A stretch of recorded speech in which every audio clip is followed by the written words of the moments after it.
Women are beautiful here. Just divine, and it's hard to be me. In America, surrounded by so many beautiful women, because the truth of the matter is, like, I would love to be able to cheat on my wife, but I wait till you hear me out. It's fucking brilliant logic. I would love to, but I can't, because I have two very small children and they look up to me like I'm a hero, and I can't let them down, you know what I mean? Like, I'm on a pedestal and I can't break that belief that they have in their daddy, you know what I mean? And that's where I kind of wish the role of wife, now this is not a sexist remark, women, don't start panicking. I just think the role of wife, not women, not wives, understand? I just think the role of wife, I wish it was kind of like the family dog. You loved them, you honored them, cherished them. In your life, there is nobody better. But after about 7 or 8 years, they just die.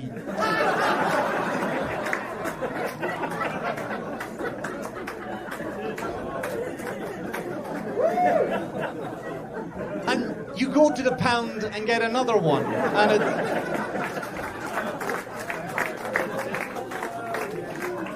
come on, kids, in the car. Where are we going, Daddy? We're going to find you a new mother. Let's go. Can we get her in blonde? I like how you think.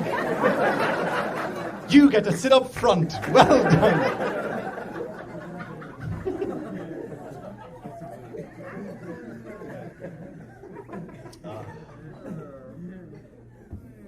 So I have 2 kids, like I said, I have 2 kids. And, you know, I consider myself a new age dad. Because I was there when my son was conceived. And I was there when my son was born. And it's a very exciting and kind of an embarrassing day, because men, we have to go in now. We get to experience, we have to go in. It's no longer the 50s. We can't sit out in the hallway handing out cigars. You have to go in there now and be a part of it. Because when you go in there, I had to wear this ridiculous paper hat with these matching paper shoes and a horrible see-through, I guess, asbestos suit would be the best way to describe it. I didn't know you actually had to wear clothes underneath that. Breezy hospitals here, bring a jacket, that's all. But my son came into the world that day. The doctor said, "Here you go, Mr. Thomas, congratulations. It's a boy. Would you like to cut the cord?" And I said, "Doctor, I barely graduated what you call high school, and you now have me doing medical procedures on my wife. I'm a comedian. I have no business being here. The best thing I can do right now is probably tell you a joke. Like, like knock, knock. Oh, who's there? My son. Cut the fucking cord."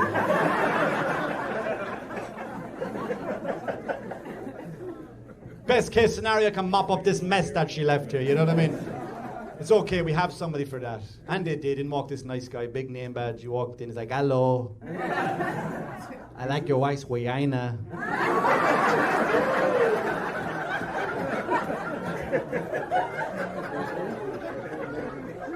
Like, thanks, Jesus, we're even.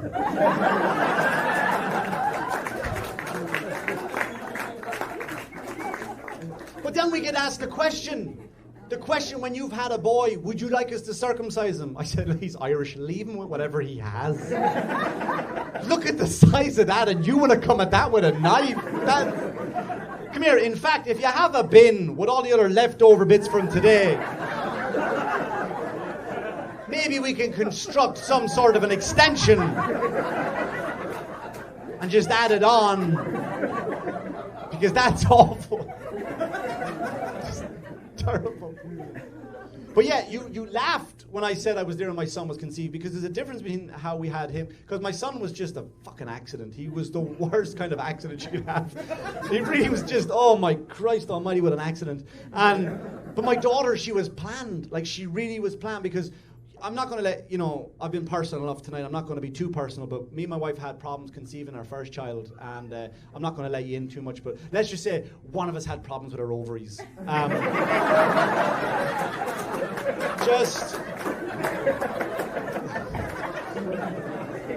Let's just leave it at that. One of the, so we had to go to this kind of hospital clinic thing, and you know, I had to go into one room and she had to go to the other room. Now, behind the counter who setting us up was a sweet old lady, such a sweetheart of an old lady.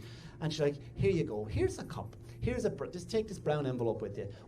Go into room number 5. When you're done, just bring it back. I said, oh, that's very nice of you, thank you. So I go into the room and I walk in. First thing I see when I open the door is a big black leather couch. I'm not sitting on that. I'm not. Because we all know, if you've ever had to give a sample, that the target is this big. And if you miss it, it's just easier to clean leather than it is suede. So I'm not going near that at all. So I'm in there and I open up the envelope and it was a DVD.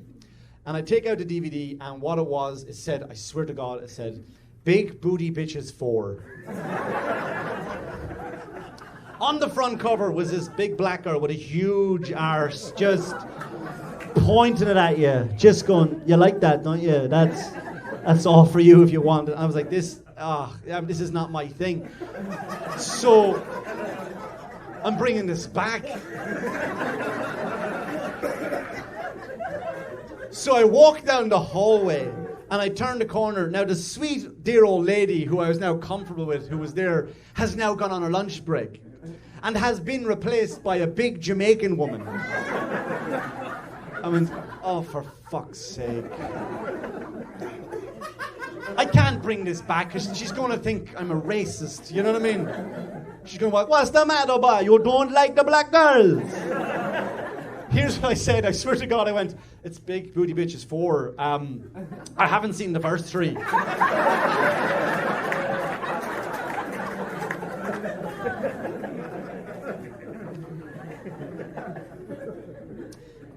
But women, you're better at taking care of children than men. That's something, like, nobody can take that away from you, no matter how hard we say we work or how tough you have. Women, you have it. Like, my wife can pick up my son, put him into a high chair like he is made of Lego.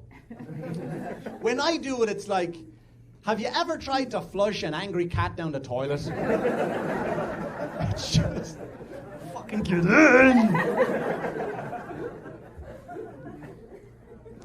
People come out to me all the time and say, Mick, it's 2012, do you care if your son grows up to be gay? I'm like, not at all, I don't care at all if he grows up to be gay, as long as he's happy.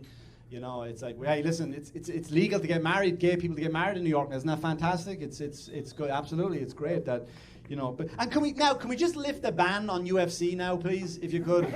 Could you someone arrange that, if you don't mind? Like, it's not okay to pound a guy's face, but it's okay to, you know what I mean? You know where I'm going with that. But they say to me all the time, Mick, do you care if your son is gay? It's like, not at all. I just hope he's happy, as long as he's not like show business gay. You know what I mean? As long as he's not jazz hands. That's just annoying, you know what I mean? Like, if he's macho gay, like, that's cool. If he's like a macho, burly gay guy, you know, he comes home to my house, he's like, with his boyfriend or whatever, he's like, yo, dude, put it in your mouth, dude. Put it in your mouth, don't be a fag, come on, let's go. The Jets are playing, high five. It's the kind of gay I would allow in my house. That's what I'm saying. You want to be gay in my house, that's how you be gay. In my house.